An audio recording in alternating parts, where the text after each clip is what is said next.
Okay. Oh. Alright. Hai, selamat malam kawan. Selamat malam everyone. And apa kabar? I hope that you're doing great out there. So, welcome back to my YouTube channel. Alright, before I'm going to start reacting to another video, I would just like to take this opportunity to thank you for watching my previous uploaded videos. Thank you so much, and I would like to let you know that I really appreciate it from the bottom of my heart. You took your time just to watch those videos. Thank you, thank you, thank you, thank you so much. Terima kasih, saya punya kawan. Alright, so right now I'm going to do another reaction video. So this video is actually a popular video, and this video has something to do about our situation right now. And the title of this video is How Malaysia Did the Impossible by Other Side of the Truth. And the last time I checked, this video has around 700,000 plus views already. So yeah, and also I noticed that there are few Filipinos who have reacted on this video already. So right now it's my turn to do a reaction video. All right, so let's get started. Imagine your country is going through a huge political crisis. You have a new leader, and several states have new governments. To add to this, not only is your country facing political crisis, but also economical, health, and defense. And then, the worst thing that could ever happen happens. The coronavirus hits Malaysia. Yeah, it's really saddening to be witnessing this kind of situations that we have right now. And because of this, plug, people all over the world are suffering because of this virus. Malaysia was in some serious trouble. But don't you ever underestimate the power of Malaysians.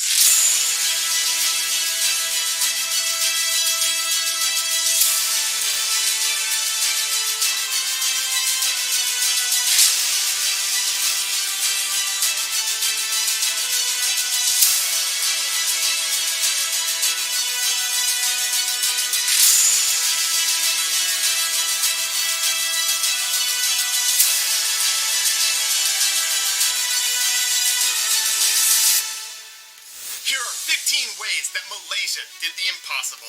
Number 15, donations and volunteer organizations. So many people volunteered and so many organizations helped out. For example, Imaret provided healthcare workers with food, AC units, and raised over 3 million ringgit for medical supplies. Number 4. They are doing a great job by, volunteering, and this is really amazing. It's amazing to know that a lot of people, like a lot of Malaysian people, are doing volunteering. Top doctor. Dr. Noor Hussam Abdullah has been ranked one of the top doctors in the entire world at fighting the coronavirus. And not only does he present accurate facts, he's able to do it in a way that gathers support and also keeps people calm as he does it. Number 13, the Movement Control Order and the Enhanced Movement Control Order. These things are not easy to pull off, and it took so many people and different organizations to work together. Yeah, I agree with him because when the government imposes the quarantine, there are really people who are stubborn. They don't wanna. They tried to, what do you call that? They tried not to abide with the rules. They wanted to, they don't wanna stay at home. But I do understand that there are also people who don't want to stay at home. It's because they want to work, because they are trying their best to provide for their family.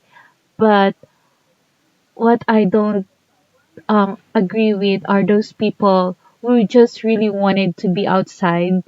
It's because they are bored and they just wanted to be outside.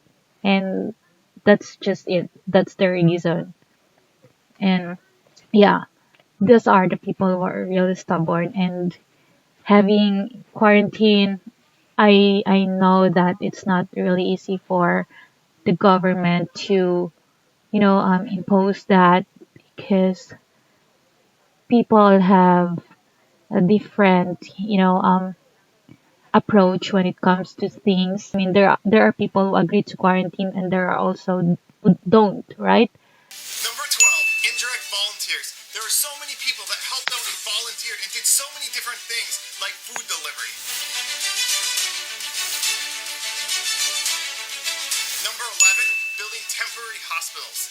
Malaysia was able to build temporary hospitals very efficiently and quickly. For example, the largest agro park in Asia was able to be built into a hospital in 3 days. Well,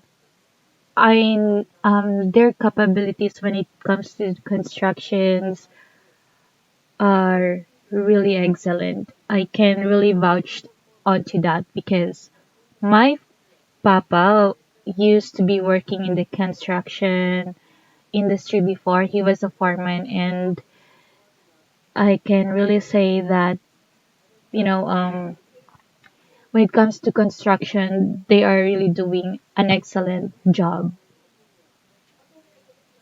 Number 10, the Tublai cluster.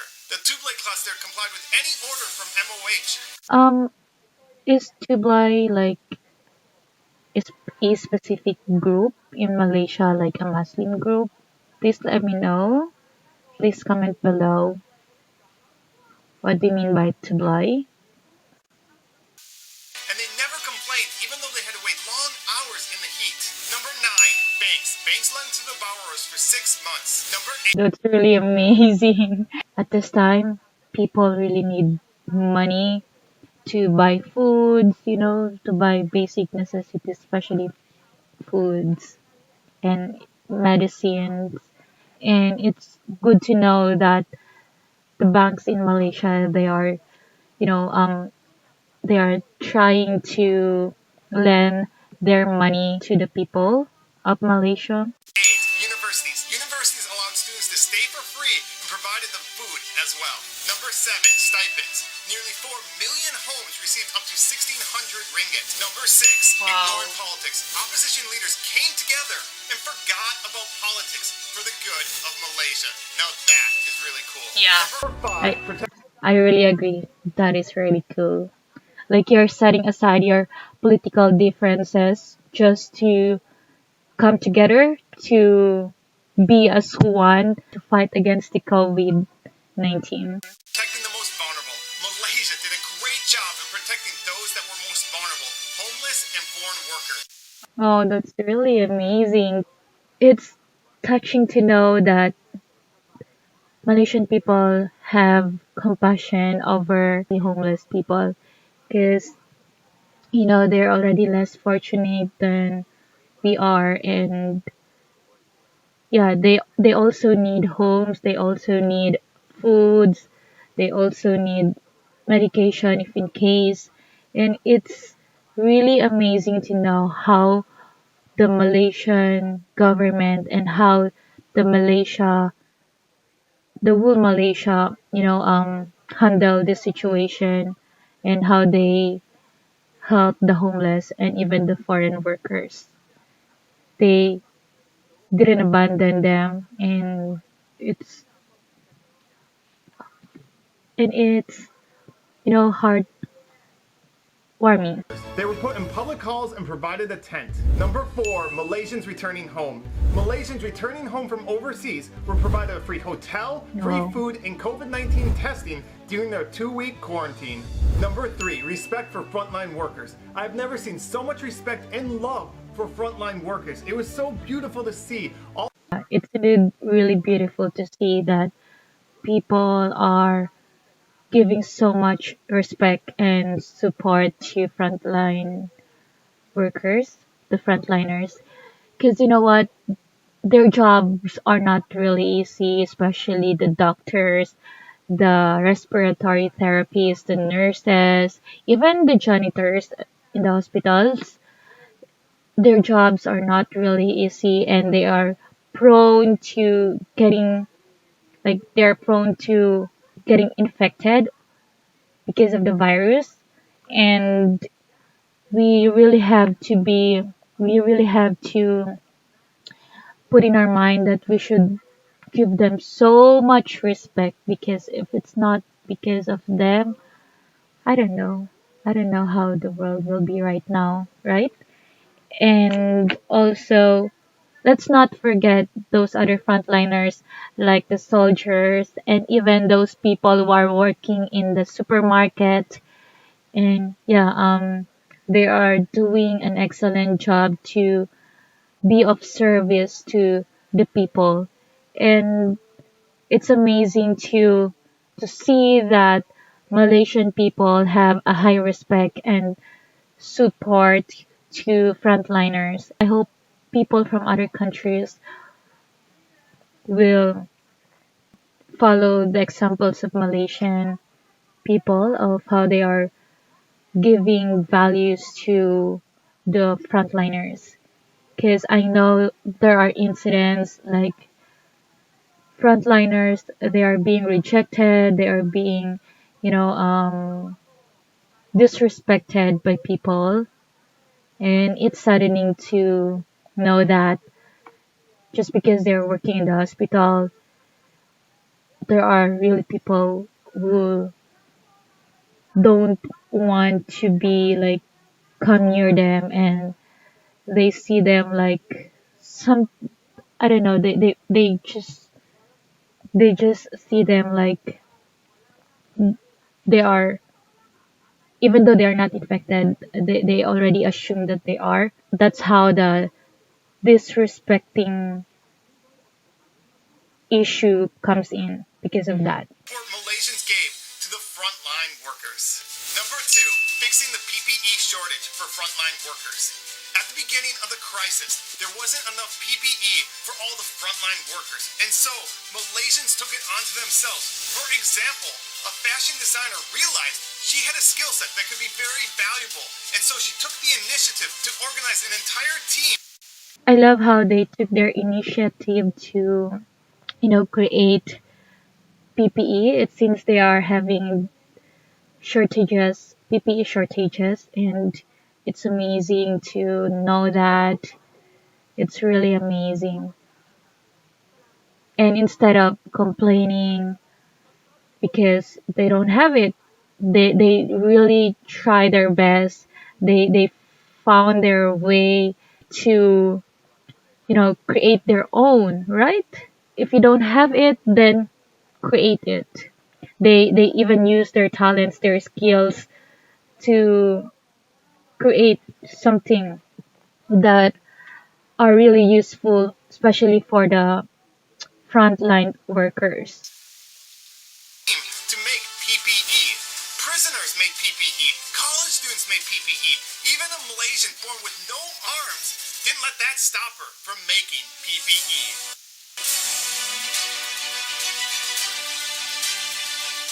And number 1, most important, is teamwork. It didn't matter if you were a celebrity or an average person. It didn't matter your social status. It didn't matter your gender, your religion, your ethnicity. All Malaysians came together for the better of Malaysia. And that's how Malaysia was able to do the impossible, to go from a country that had 3 times more cases than any other country in Southeast Asia to now be one of the safest countries in the entire world.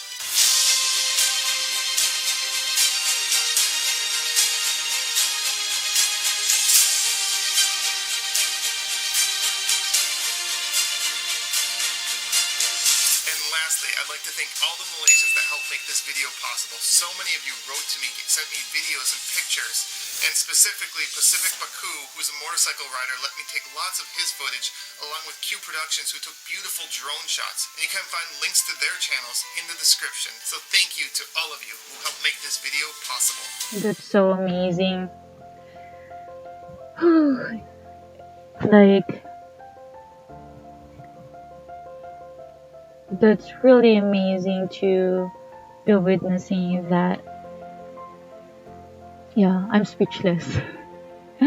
I'm really speechless right now. And what I've what I've learned from this video is that Malaysia did volunteerism to be able to overcome the COVID-19. They did direct volunteerism and they also did indirect volunteering. So a lot of people from different sectors, they come together to volunteer, right? Some of them, they prepare food packs, and some of them, they make PPEs for the frontline workers, and even some of them, they provided homes to those homeless, like if you can see the tents, and also even the foreign workers. It's really amazing. And yeah, I'm so touched, to be honest with you. I'm really touched right now.